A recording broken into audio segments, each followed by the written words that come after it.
Dans son sermon sur la montagne, le Seigneur donne à ses disciples de précieux enseignements sur la nécessité de se confier en Dieu. Ces enseignements étaient destinés à encourager les chrétiens de tous les temps, et ils nous sont parvenus pour notre instruction et notre consolation. Le Sauveur attire l'attention de ses disciples sur les oiseaux du ciel qui font retentir les airs de leurs chants de louange sans se mettre en souci de leurs besoins. Ils ne sèment ni ne moissonnent, et pourtant votre Père céleste les nourrit. Le Sauveur demande: ne valez-vous pas beaucoup plus que Matthieu 6, 26? Le grand économe de l'homme et des animaux ouvre sa main et subvient aux besoins de toutes ses créatures.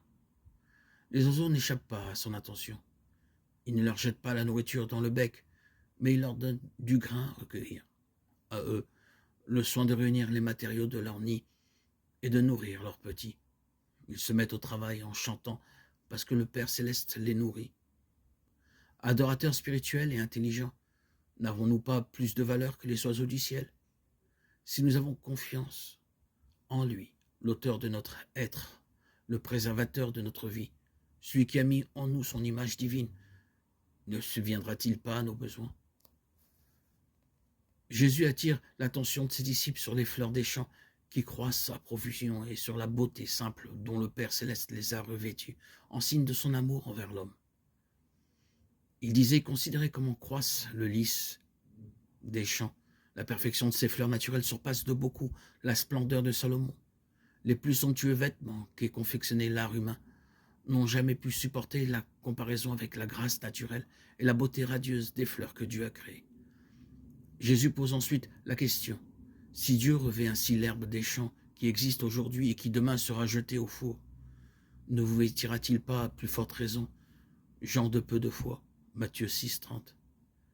Si Dieu, le divin artiste, donne aux simples fleurs, dont l'éclat est éphémère, leurs nuances délicates et variées, quel soin plus grand ne prendra-t-il pas des êtres qu'il a créés à son image?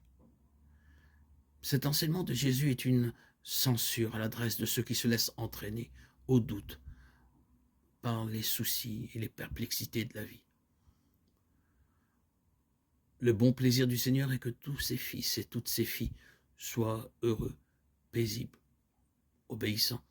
Jésus dit: je vous laisse la paix, je vous donne ma paix. Je ne vous donne pas comme le monde donne, que votre cœur ne se trouble point. Je vous ai dit ces choses afin que ma joie soit en vous et que votre joie soit parfaite.